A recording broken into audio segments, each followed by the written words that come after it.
Welcome, everybody. My name is Benjamin Poole, head trader here at verifiedinvesting.com, and welcome to Pro Charts. This is the stock edition. So we're going to go over 5 stock charts. The first one is SpaceX. I just heard the announcement that the new Grok AI has launched.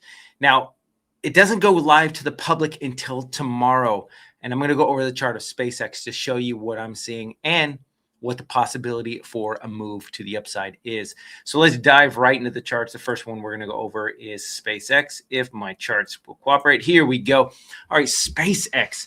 Look at this. This was the opening price after the IPO. The original IPO was 135, and then during the market hours, it opened up 149.87. The current price on SpaceX is actually below where its stock opened up.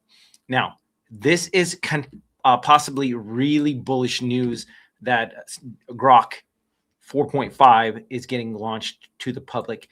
It is going to have immense capabilities. It's supposed to be one of the best AI platforms that you can use. Right now, you could be getting in right here below the IPO open at 150. It's trading at about 145.62. So here's a couple different ways you can play it. If you're aggressive, this is a great support level, even though it's below this low pivot point if the news comes out and it's really bullish. If you're a little bit more patient, what you would do is that 135 level is where the IPO price was initially. And so we're still above the 135 level, as you can see. Even though we're below where the market opened, this was the IPO price at 135.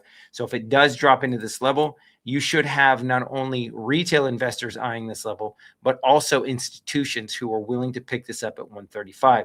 So if this is a sell the news event and this turns out to be almost nothing, then you're going to get a nice sell-off, and then 135 is that level. If you're a little bit more aggressive, though, you're still into a ton of support, and you could even look to dollar cost average down a little bit lower. It would be about a 7% drop. But again, there should be a ton of institutions looking at this trade if it drops into this 135 level. And I know I have my level at 135.08, but that 135 level is going to be key support. Here's a head and shoulders pattern on NVIDIA. Shoulder, head, shoulder, broke the neckline right here, made a continuation move. Now what we're doing is we're coming back up and retesting the neckline. So in order for this head and shoulder pattern to get negated after this breakdown, price action would need to get back inside of this neckline or back above it and then make a continuation move. So here are the resistance levels on the way up for NVIDIA. 208.65 is going to be the first gap in the charts right here that was created on the 23rd of June after the close on the 22nd. Price action gap down, continued the run. And so if the price action does get back into this level, there will be all of these buyers who are stuck, who are looking to exit. Now, if it does start pushing above that, the next level of resistance is going to be $218.66. You are going to have some stopping points just above it. You have this red bar candle high as well as these low pivots around $211.17. But this is starting to get more interesting for a potential short opportunity for a swing trade. Now, what we're going to do is we're going to do a little bit of a fib extension. We're going to take this fib extension tool, take it from the high to the low pivot right here. So if we do get up to this $218.66 level, look at this. This also correlates with a 618 Fibonacci retracement. And if you don't know anything about fib retracements, the 618 is it's kind of the golden ratio where a lot of institutions or a lot of psychological buying pressure takes it up to that level. And that is going to be some pretty solid resistance. Now, if it does close above that on a daily closing basis, then that thesis has been negated. And then we look for another push to the upside. And then we do have a pivot top and then the all-time high for additional support. Additional resistance if it does go up there. But take a look at the 618 fib retracement if it does get up to that level. And again, that's $218.66. Now, if we fail to get above or back inside of this upsloping trend line, basically the neckline, then what we'd be looking at is a move all the way back down to about $189.71. You have this nice gap right here. But then once it breaks again, after a failed recapture, then we can see price action heading all the way down to about $165.21. I have NVIDIA on here twice. So let's go ahead and go into MSFT because I said I was going to go over 5 charts. Microsoft had this nice bid to the upside. One thing to take a look at is multiple hits or multiple factors in a trade.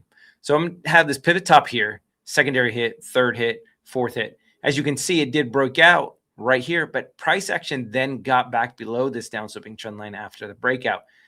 Finally broke out again, did a bullish consolidation move, came all the way back up to this low pivot point, and then fell. This tells us to take a look at this downsloping trend line. Beautiful resistance, broke above, came back in. This is your support level on the chart of Microsoft. Not only that, but you have this low pivot point right here at $356.42.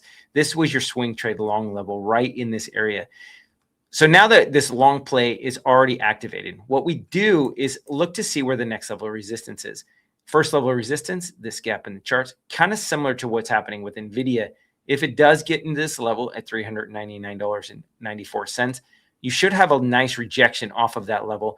And then you have these low pivots in this area at just about 403. Once we get above that level, let's take the same fib extension tool, take it from the high all the way to the low.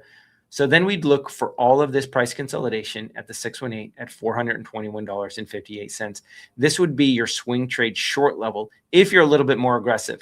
I know it's the golden ratio, but if you get up to the 786, you do have this gap in the charts. And again, we're talking about multiple factors, gap in the charts, as well as the 786 fib retracement tool. And this is why this could be a potential entry price for a swing trade. If it does start closing above this high pivot point, though, then the thesis is negated, and then you could look to stop out of the trade. Let's take a look at ARM. ARM is looking a little bit more bearish, although it is starting to get oversold on the daily time frame. Here is your line in the sand. $288.31 is that first support level.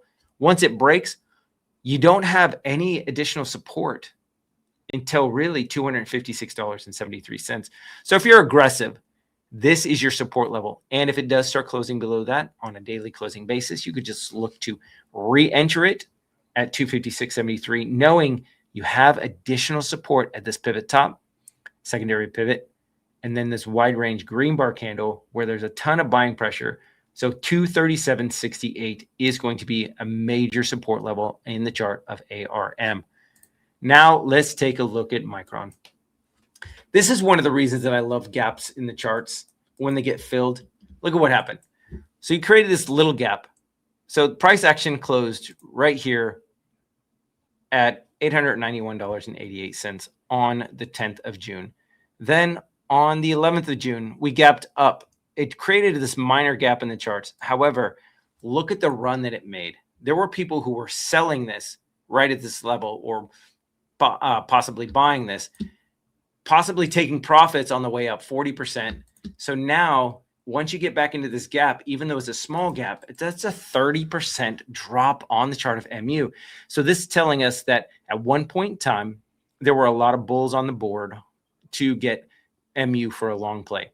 And so they are interested in getting back in it at that same level. And that's exactly what happened on the 7th of June. And then today, we're making this nice push to the upside.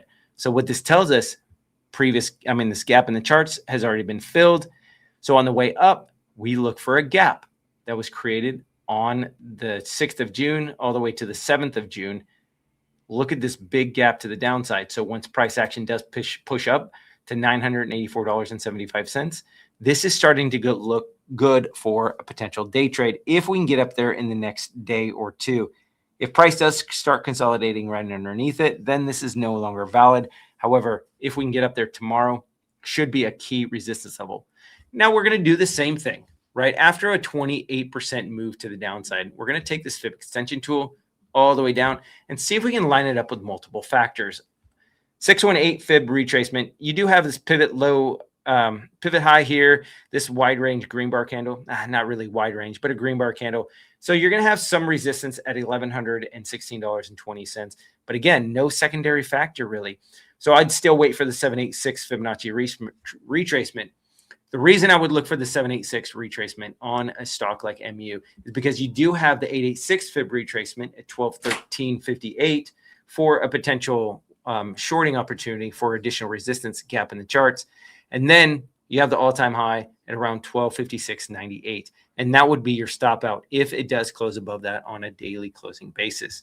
So that's what I have for you guys.